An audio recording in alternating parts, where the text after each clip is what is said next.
Well, there was a recent story that I saw where there was a couple, they were arguing. They got into some type of altercation.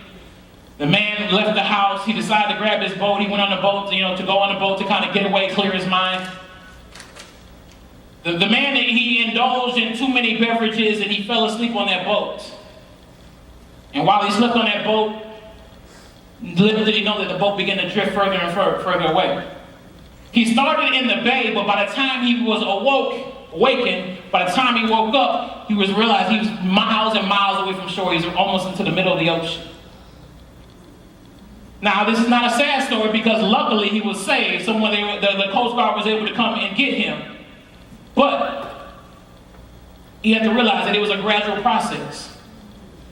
He started in the bay, but then one wave after the next. One experience after the next. Taking your hand off the wheel and thinking that you have it all together. I just need a break from what is going on because I need to get away from this situation that is truly bothering me. Then the next moment he wakes up and realizes, oh my God, where am I? You see, when you drift, that's how drifting works. People don't intend to drift. He didn't get in that boat thinking, I'm just going to stay right here in the bay. I'm going to end up in the ocean. That was not his intent. His intent was to stay right there where he was just to clear his mind.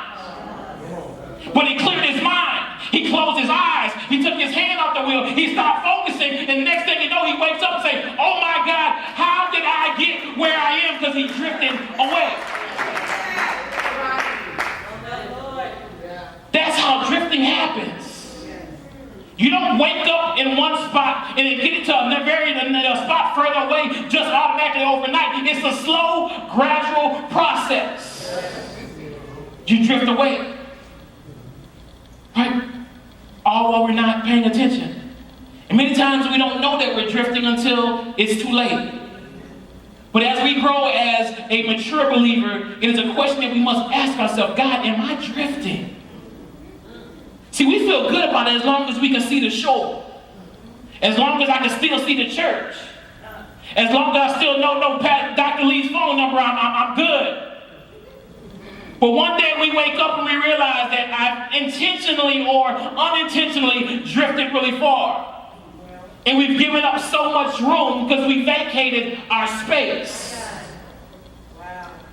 That's the reason why standing still is so challenging. Because life is not like that lake. It's not like a bay. Life is like a river with things constantly headed our direction.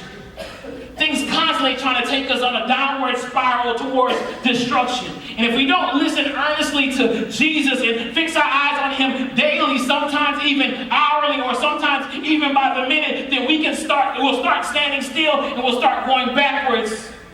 And then we drift. We float by life. Here's one thing that's really important. A fulfilled life